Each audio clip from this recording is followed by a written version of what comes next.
Hey, good afternoon, everybody. Thank you so much for joining me here today at Crime Crunchies. Like you talk, my name is Courtney C. And again, thank you so much for being here today. We are going to be covering the God's Misfits story. I've got some updates. It's been a while. Not a lot of people have been covering this story, but it was one of those that I thought was not in a good way, but it was one of those stories that really captured my attention at the time. And there's been some updates with the folks that have been detained and arrested in association with the slaying of Veronica Butler and Jillian Kelley. So today I'm going to share the story of God's Misfits and give you an update.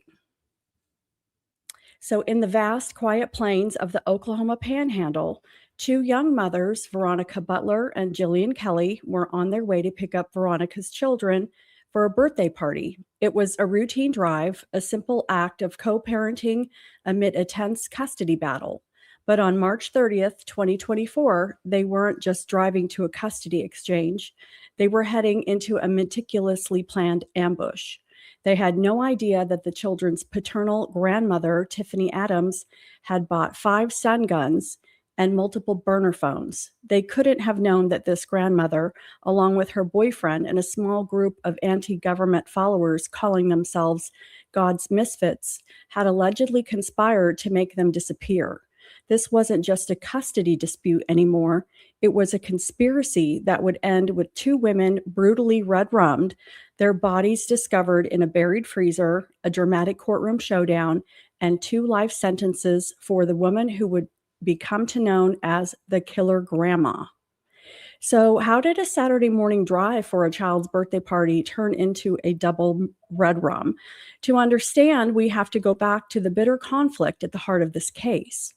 27-year-old Veronica Butler was a mother to a 6-year-old daughter and an 8-year-old son. She was locked in what court documents called a problematic custody battle with their paternal grandmother, 54-year-old Tiffany Adams. Veronica's ex-partner and the children's father was reportedly in a rehabilitation facility, leaving Tiffany with custody.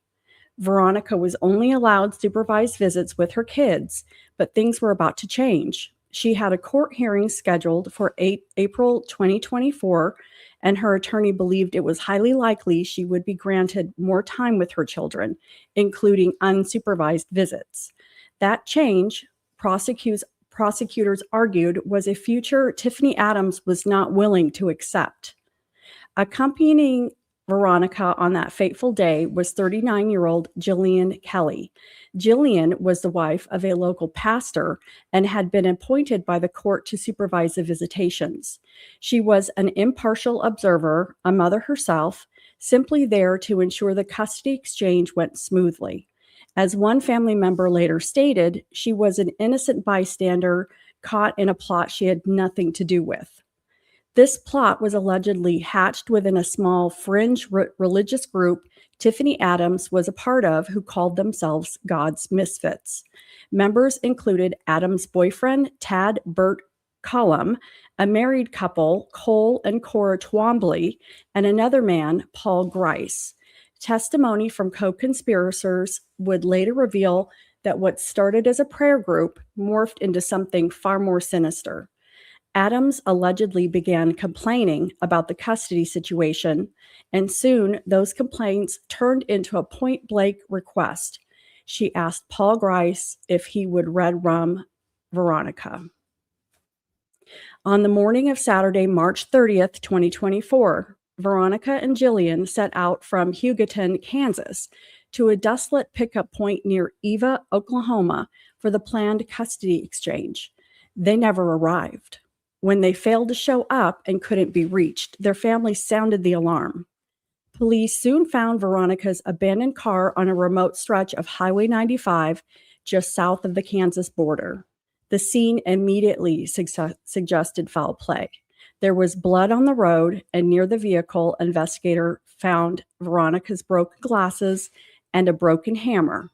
Inside the car was Jillian Kelley's purse and a pistol magazine, but the gun itself was missing. It was a clear scene of a violent struggle. The two women had vanished. An endangered missing advisory was issued and a massive search began, spanning 2 states and drawing national attention. For 2 agonizing weeks, their families waiting, hoping for a miracle but fearing the worst. The community held prayer vigils as law enforcement followed every lead, desperately trying to piece together what happened on that lonely highway. The investigation quickly zeroed in on the custody battle, but the key that unlocked the conspiracy was technology. Tiffany Adams had purchased several burner phones, and data from those phones became the digital breadcrumbs that led investigators straight to the suspects. On April 13, 2024, before the bodies were even found, authorities made their move. They arrested Tiffany Adams, her boyfriend Tad Cullum, Cole and Cora Twombly, and Paul Grice. The members of God's Misfits were now all suspects in a double red rum. The very next day, on April 14, 2024, the search came to a grim conclusion. Following information gleaned from the investigation, authorities descended on a piece of property leased by Tad Cullum, about 8.5 miles from where the car was found. There, buried under a dam, they made a horrific discovery: a chest freezer. Inside were the bodies of Veronica Butler and Jillian Kelley. The 2 missing mothers had been found. The findings from the Oklahoma Office of the Chief Medical Examiner painted a picture of pure brutality. Both women died of multiple sharp force injuries. The autopsy report revealed that Veronica Butler had been stabbed 9 times and had an additional 21 cuts across her body. 10 of those were defensive wounds on her hands and arms. Her fingers had been sliced multiple times, indicating she had tried to grab the knife with her bare hands to stop the attack. Jillian Kelley had been stabbed and cut at least 16 times, mostly to her head and neck. One wound to her spine was described as devastating, likely paralyzing her and causing a very rapid death. She also had defensive wounds on her hands. The report noted that both women had marks on the back of their necks consistent with the use of a stun gun, a chilling detail confirming the premeditated nature of the attack. Cooperating witnesses later filled in more sickening details. Paul Grice admitted to killing both women and took a plea deal to avoid the death penalty. According to court documents, it's alleged that Grice stabbed Butler while Cullum stabbed Kelley. In his testimony, Grice claimed he was brainwashed to believe evil by Adams and Cullum. Cora Twombly's teenage daughter told investigators she overheard the group plotting and that their original plan involved throwing an anvil through the victim's windshield to make it look like an accident. With a mountain of evidence against her and the state seeking the death penalty, Tiffany Adams made a calculated legal move. In October 2024, she entered a no-contest plea to charges including 2 counts of first-degree murder. A no-contest plea isn't an admission of guilt, but it allows the court to find her guilty and proceed with sentencing. In exchange for her plea, prosecutors took the death penalty off the table. A key condition of the deal was that Adams would not be required to testify in the upcoming trials of her co-defendants. This means the 2 men still facing the death penalty, Tad Cullum and Cole Twombly, will go to trial without the state being able to compel the conspiracy's alleged ringleader to testify against them. For Tiffany Adams, it was a strategic decision that guaranteed she would live, but also guaranteed she would never again be a free woman. On February 2nd, 2026, Tiffany Adams walked into the Texas County District Court to learn her fate. After hearing emotional statements from the victims' families, the judge handed down the sentence for the murders of Veronica Butler and Jillian Kelley, Tiffany Adams was given 2 life sentences without the possibility of parole to be served concurrently. She also received additional sentences for unlawful removal and desecration of a human corpse. The judge's words sealed her fate. Tiffany Adams will spend the rest of her natural life behind the walls of a prison. The sentencing hearing was the first time the families of Veronica Butler and Jillian Kelley could confront the woman who orchestrated the murders of their loved ones. Their victim impact statements were a powerful and emotional centerpiece of the day. They spoke of children who will grow up without their mothers and of communities shattered by the senseless violence. They pushed back against the defense's narrative that Adams' actions were born from a desperate fear for her grandchildren's safety. Instead, they described her motive as one of pure control. They spoke of her desire to win the custody battle at any cost, a desire so all-consuming that it led her to plot murder. Jillian Kelley's husband looked at Adams and told her, "I don't know why, but I forgive you." In a statement released after the sentencing, Veronica Butler's family said, "As a family, we are absolutely pleased with today's outcome." While Tiffany Adams' case is closed, the story isn't over. 4 co-defendants still face justice. Paul Grice and Cora Twombly have both accepted plea deals in exchange for their testimony against the others. Grice took his deal to avoid the death penalty, while Cora Twombly's agreement will make her eligible for parole after serving 30 years of a life sentence. That leaves Tad Cullum and Cole Earl Twombly.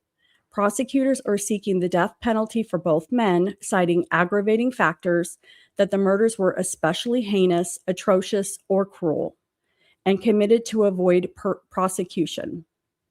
Cullum's trial is scheduled for June 2026, and Cole Twombly's is set for October 2026.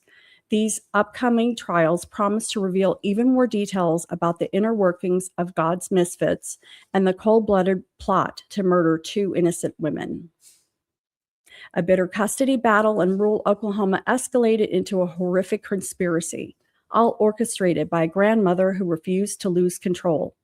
The plot, carried out by members of a fringe anti-government group, resulted in the brutal murders of Veronica Butler, a young mother fighting for her children, and Jillian Kelley, a preacher's wife who was simply there to help. Tiffany Adams will now die in prison, having received 2 life sentences without the possibility of parole. But with 2 alleged co-conspirators facing the death penalty, the final chapter in this tragedy has yet to be written. The trials for Tad Cullum and Cole Twombly will determine the final measure of justice for Veronica and Jillian.